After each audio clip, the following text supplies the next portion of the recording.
자, 우리 지금 요거 보고 있는데,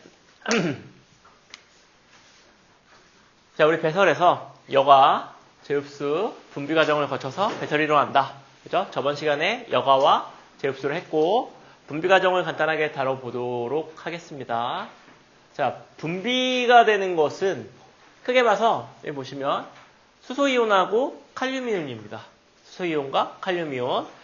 수소이온 같은 경우는 뭐 pH가 내려가면 분비량이 어떻게 되겠습니까? pH가 내려가. 아, 이놈의 pH는 뭐 맨날 나와도 맨날 pH 내려가. 그러면 수소이온이 많다는 얘기야, 적다는 얘기야? 많지. 그러니까 분비량이 늘어날 겁니다. 그렇죠? 근데 여기 뭐 수소이온은 뭐 근위세뇨, 세뇨관하고 집합관에서 하는 거 알겠어. 근데 칼륨은 이쪽은 없는데 원위세뇨관은 있어. 이게 어떻게 가능하냐? 칼륨의 분비는 어떤 식으로 일어나냐? 보면 잘 보세요. 요게 이제 세뇨관이고 이쪽이 혈관인데 칼륨의 분비는 이렇게 일어나. 똑같아. 나트륨 칼륨 펌프가 나트륨 제흡수하고 칼륨 안으로 넣어.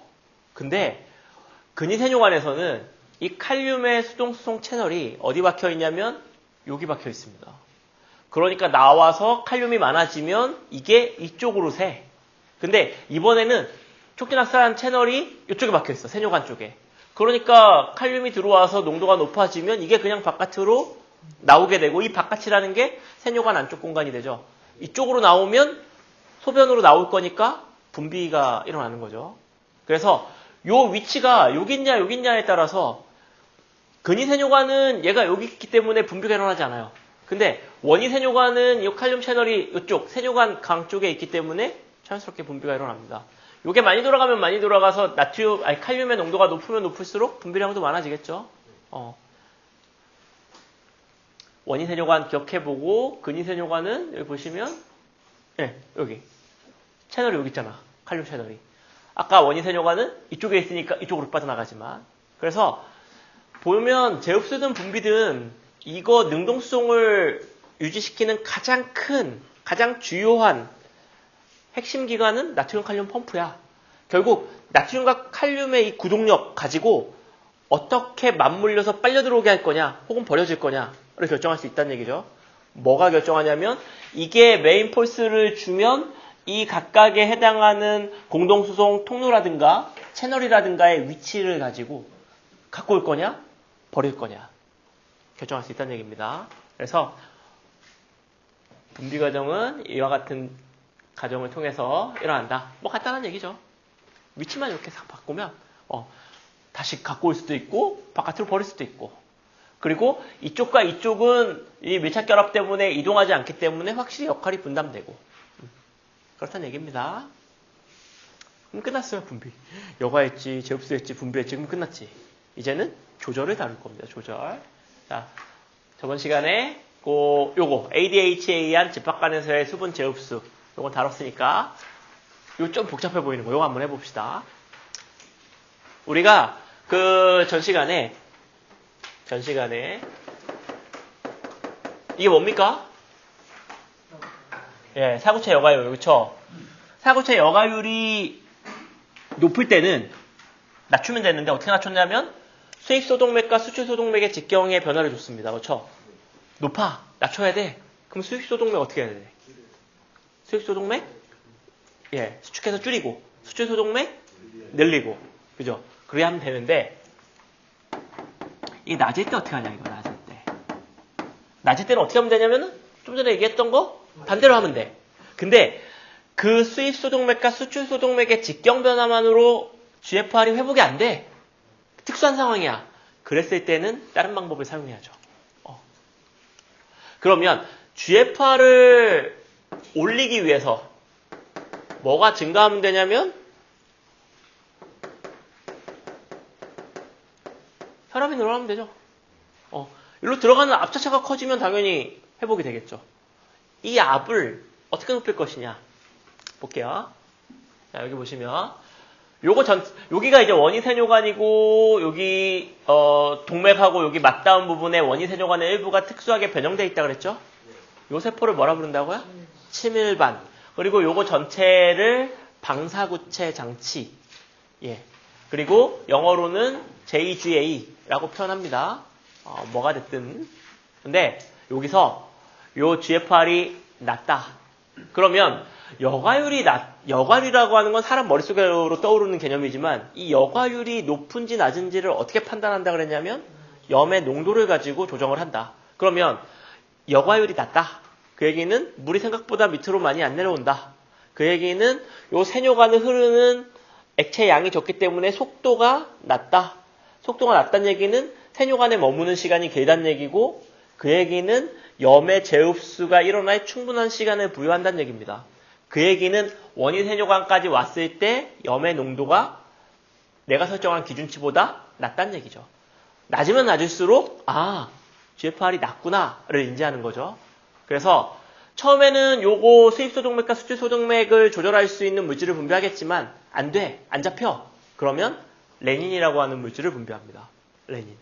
레닌. 그러면 간에서 안지오텐시노겐이라고 하는 물질을 만들어서 혈액 안에 계속 순환시키고 있어요. 대기하고 있어요, 얘는. 혈액 안에. 우리 그 혈액 응고할 때 그 실 이름이 뭐였어? 피브린. 피브린 전 단계가 혈액을 돌고 있었죠. 그 전 단계가 뭐야? 피브리노겐, 그죠? 똑같아. 안지오텐시노겐도 간에서 만들어가지고 돌리고 있어. 무슨 일 터지면 처리하려고. 근데 너무 낮아가지고 레닌을 분비했어. 그러면 레닌이 안지오텐시노겐을 잘라줘. 그러면 안지오텐신 1이라고 하는 물질로 바뀌게 됩니다. 근데 이 ACE라고 하는 이 물질도 만들어서 혈액 내부에 계속 존재하는 물질입니다. 근데 얘의 기질은 안지오텐신 1이야. 그러니까 레닌이 분비되지 않으면 이게 만들어지지 않을 거고 얘가 활동할 일은 없습니다. 근데 레닌이 분비돼서 안지오텐시노겐이 안지오텐신 1으로 바뀌면 이제 ACE가 활동할 기질이 만들어졌으니까 활동을 해서 안지오텐신 1을 안지오텐신 2로 바꾸게 됩니다. 즉 이게 분비되면 이게 만들어집니다. 그죠? 얘네 둘은 혈액에 대기하고 있으니까 분비하면 레닌이 분비되면 안지오텐신 2가 만들어지는데 얘가 뭐를 하느냐? 자, 그러면 얘 지상체대 과제는 이 동맥 요거 깔짝깔짝 하는 걸로는 안 되니까 혈압 자체를 올려야 되는데 그러면 생각을 해볼게요. 혈압을 올리고 싶다. 어떻게 하면 되겠습니까? 일단 혈액량이 늘어나면 되겠죠. 또 혈류 속도를 높이려면 그치. 심장을 쥐어짜면 되겠지. 심장의 이 수축 정도가 세지면 되겠죠. 또 하나는 동맥을 좀 쪼아주면 그쵸. 몸에 있는 동맥들을 쪼아주면 혈압이 올라갈 겁니다. 그 일을 안지오텐신 2가 합니다. 보시면 네. 안지오텐신 2가 만들어졌어요. 텐시가 아니고 텐신인데 예. 안지오텐신 2가 만들어지면 얘가 뭐 하냐면 일단 혈액을 늘려야 돼. 혈액을 늘리는 방법은 외부에서 수혈받지 않는 한 물을 먹는 것밖에 더 있겠습니까? 그러니까 수분이 혈관 안으로 들어와야 혈액량이 늘어. 그러면 일단 내 몸으로 들어오는 수분이 많아져야 돼. 그러려면 목말라야죠. 일단 물을 먹어야지. 물 먹고 그래서 갈증 나서 물을 먹고 그 다음에 이 물이 오줌으로 다 나가면 그냥 나는 그냥 뭐 이렇게 먹고 새는 거니 이 의미가 없어. 그러니까 이거를 혈관 안으로 갖고 와야 되니까 재흡수를 촉진해야 돼. 그래서 ADH의 분비를 촉진해서 수분의 재흡수를 유도합니다. 물 먹고 그 물 혈관 안으로 땡겨오는 거야. 그러면 이게 뭐야? 혈액량을 늘리는 방식이죠. 그죠? 그 다음에 소동맥을 수축시켜서 동맥을 다 쪼아 조금씩. 그러면 혈압이 올라갈 거고. 그죠? 그 다음에 엔지오텐신 2가 부신 겉질을 자극합니다. 부신 겉질을 자극해서 뭐를 분비하게 하냐면 무기질 코르티코이드, 알도스테론의 분비를 촉진합니다. 그러면 알도스테론은 하는 일이 뭐냐면 세뇨관에서 나트륨 재흡수 촉진이야. 그러면 나트륨이 혈관 안으로 많이 들어와. 이게 혈압 높이는 거랑 뭔 상관이야? 그치. 농도가 높아지니까 산소 농도가 올라가고 그러면 주위에 있는 물이 혈관 안으로 더 많이 갖고 올 수 있게 되고 그러면 결국 혈액량이 늘어나게 되는 거죠. 그죠? 그래서 이거는 직접적으로 물을 땡겨오는 방식이고 이건 농도를 높여서 간접적인 방식으로 물을 땡겨오는 방식이죠. 그러면 혈액량 많아지고 동맥 좋아지고 그 다음에 엔지오텐신 2가 교감신경처럼 활성화돼서 심장 박동수를 증가시킵니다. 그러면 혈액량 많아지고 심장 빨리 뛰게 만들고 동맥 좋아주면 몸 전체 혈압이 증가할 수 있죠. 혈압이 올라가면 당연히 GFR 회복할 수 있겠죠. 그죠? 자, 근데 생각을 해보면 우리 몸에서 혈압을 올리는 방식은 이 방식 말고도 간단하게 그냥 ADH 분비하면 됩니다. 그죠? 그러면 수분 재흡수하면서 혈압이 올라가.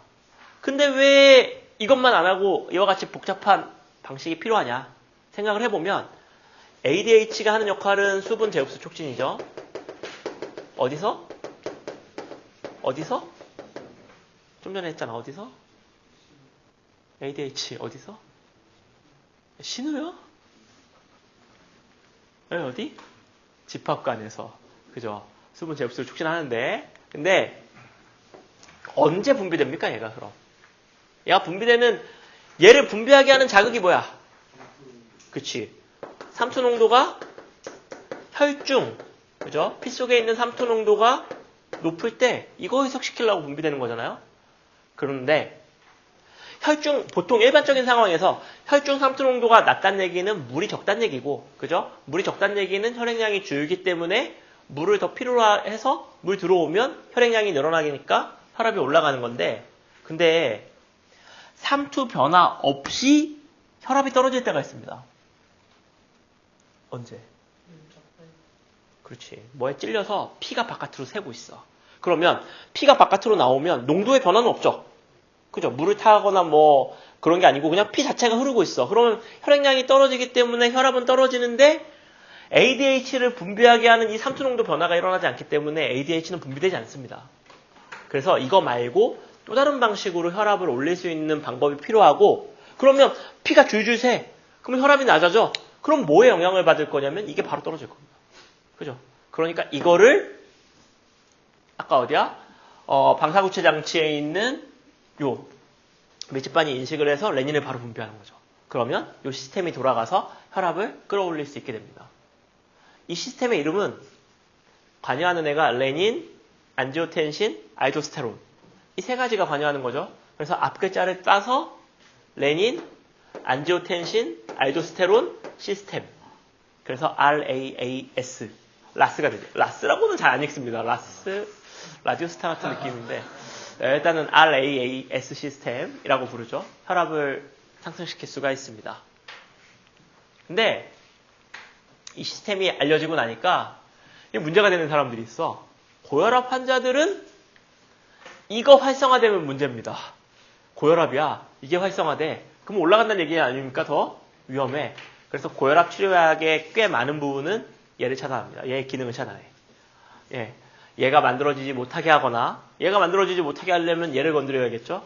얘를 건드리거나, 아니면 여기 이 엔지오텐신 2가 결합하는 결합 자리에 리셉터가 있겠죠? 리셉터를 공략하거나, 그죠? 그래서 얘의 기능을 마비시키면 이런 일들이 일어나지 않을 거니까 혈압의 상승을 막을 수 있을 겁니다. 그렇죠? 근데 최근에는 예전에는 얘를 건드렸는데 얘가 직접적인 요인이니까. 근데 얘를 건드리다 보니까 이 전에 안지오텐신 1이 만들어져서 대기하고 있다 보니까 이게 까딱하다가는 이 봉인이 풀릴 가능성이 있어요. 이해되죠?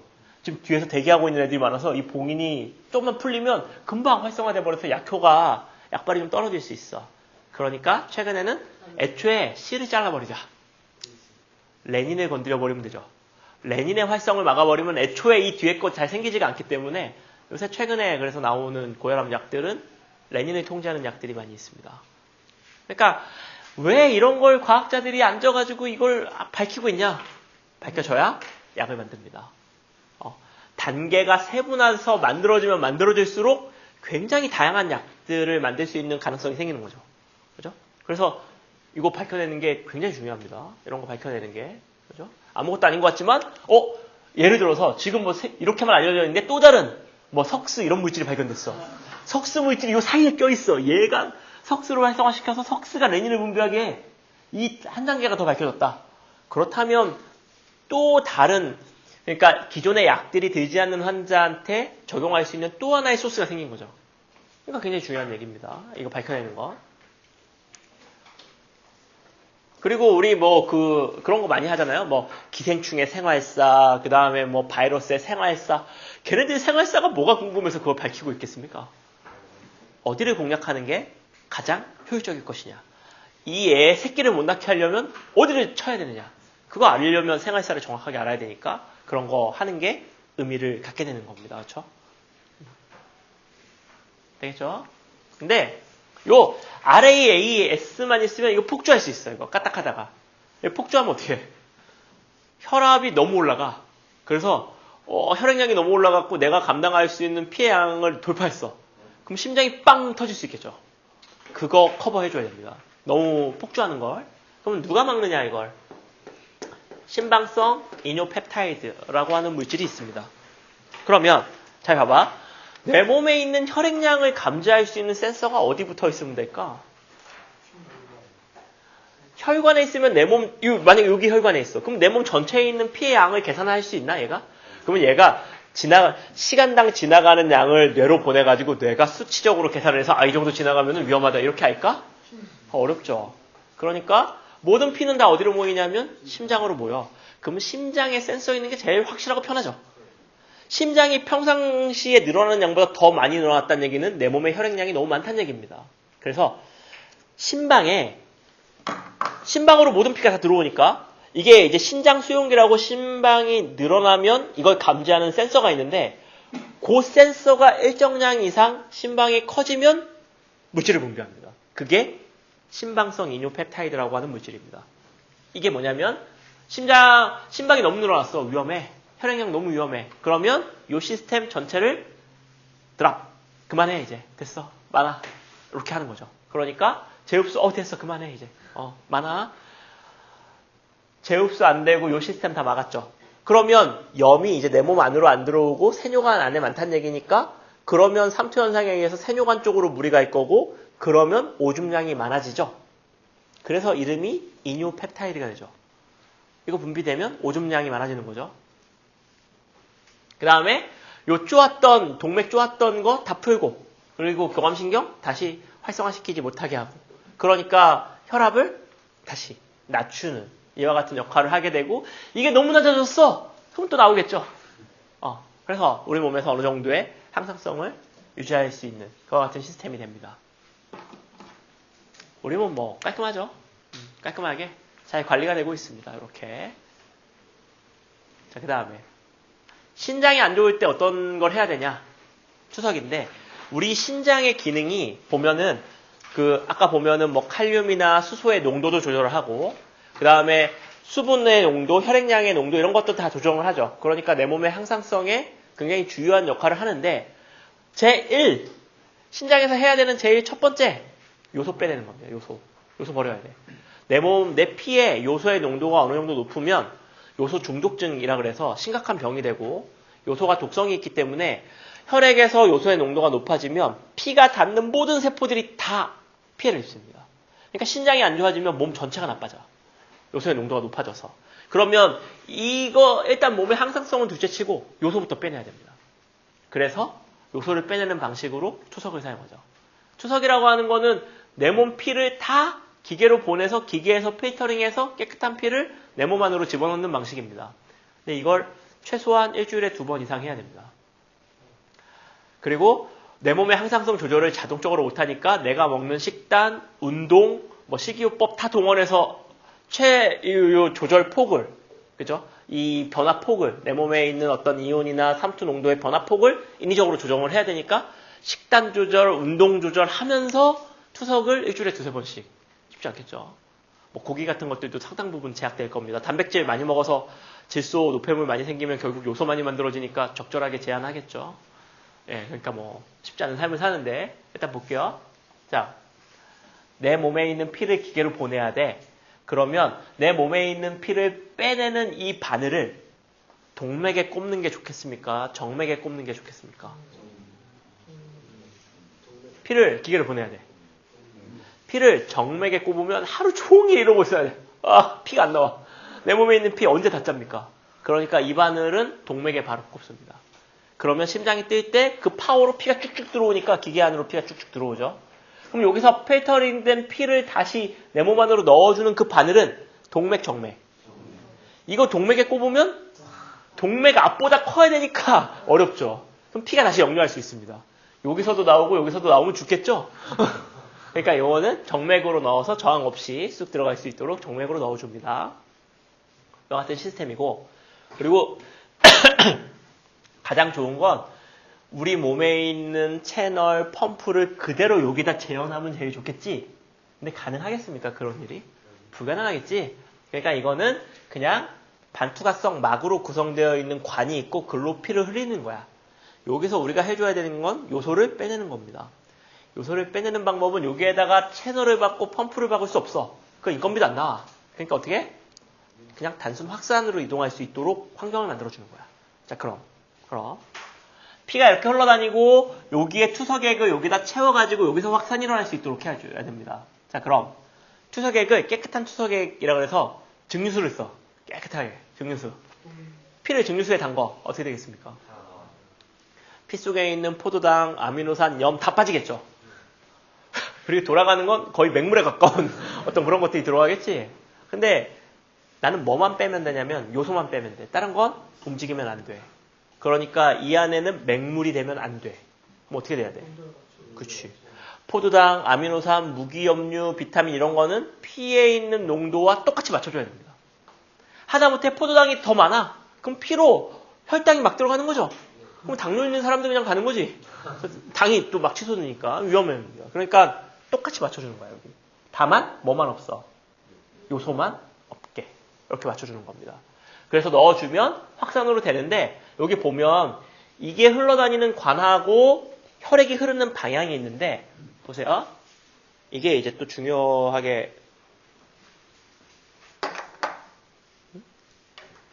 자, 1번 혈액의 방향 이렇게 흐르고 그 다음에 투석액의 방향 이렇게 흐르게 기계를 세팅할 수도 있고 두 번째 혈액 투석액은 역방향 뭐가 유리할까요? 아니면 유불리함이 없나? 어차피 같은 공간에 있으니까 어때? 뭐가 좋을까? 뭐가 좋아? 예, 역방향이 좋습니다. 이거 역류교환이라 부르는데 이게 왜 좋지? 이거 보면 예를 들어서 요소가 100 여기 맹물 그러면 교환이 일어나겠죠? 50 같이 가지? 그냥 50 자, 근데 이게 무슨 의미냐면 100 처음에 0 50 받았어 옆으로 한 칸 그럼 여기 또 100 60 받았어 10 받아서 60 됐어 옆으로 한 칸 또 이동 또 100 70 옆으로 한 칸 또 이동 또 100 80 90 100 그러니까 이 안에 있는 요소를 알뜰하게 뽑아내려면 역방향으로 이렇게 가서 계속 요소 농도 높은 것들을 계속 접하게 하는 게 훨씬 더 효율이 좋습니다. 그래서 이렇게 역류 방식을 택하고 또 하나는 항운 수조 있어야겠지. 찬물 들이부어. 그래서 피가 다 식어서 돌아가. 그러면 교환이 되긴 되는데 동사하겠죠.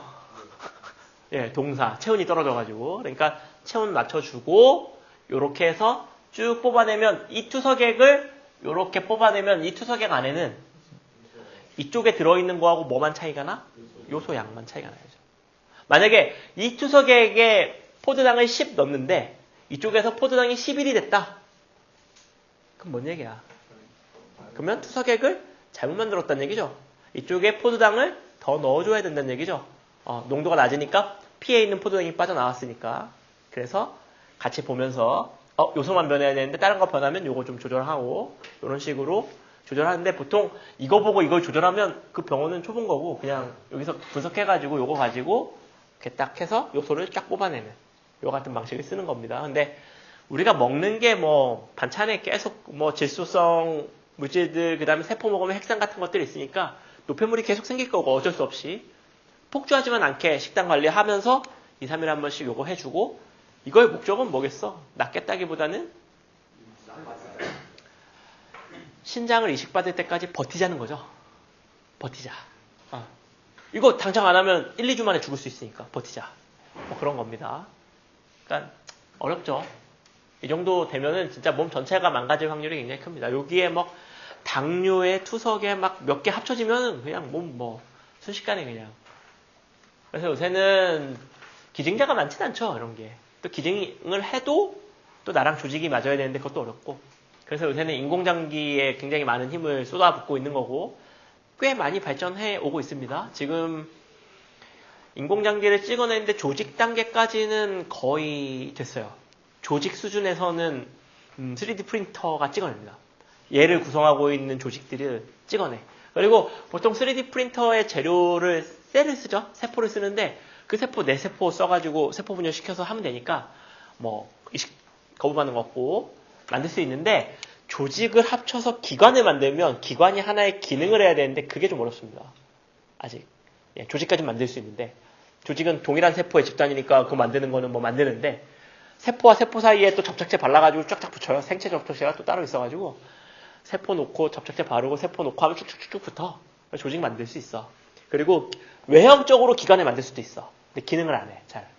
요것만 되면 이제 뭐 자판기처럼 세포 주고 다다음 날 오면은 거기 이렇게 전시돼 있겠죠. 이렇게 물 안에 이렇게 내 신장이 있으면은 적어요. 이러면 내 거랑 이렇게 싹 바꿔주고 뭐 이런 그런 세상이 뭐 조만간 오면 여러분들의 기대 수명은 말도 안 되게 늘어날 거죠. 그래서 생물학자들은 지금 현재 여러분의 기대 수명을 250살 정도로 보고 있습니다.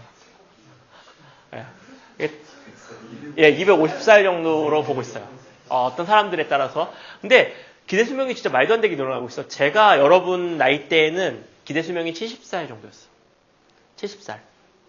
우리 아빠 세대는 환갑 넘으면 진짜 잔치할 만큼 환갑이 대단한 임팩트였으니까 그때 기대 수명은 60대 뭐 중후반 이랬는데 그 몇 년 사이에 70살이 됐고 지금은 70살에 죽을 거라고 아무도 생각 안 하고 있죠. 지금은 이제 90살, 8, 90살 때 요때까지 왔죠. 그러니까 10년 만에 늘어나는 속도가 이렇게 축축 증가하고 있는데 지금은 이제 뭐 갈아 낄 수만 있으면 뭐 100년, 200년 늘어나는 거는 뭐 쉽지 않겠죠. 안 좋으면 바꾸면 되니까.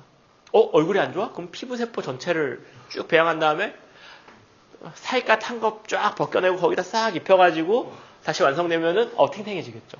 혈관이 안 좋아? 혈관 싹 뽑은 다음에 다시 싹 집어넣으면은 네. 그러니까 뭐 이게 참 쉽지가 않은 그죠? 나중에는 죽고 싶어도 못 죽는 시대가 올 가능성이 좀 있죠. 그래서 여기까지 하면은 우리 시험 범위는 다 마무리가 됩니다.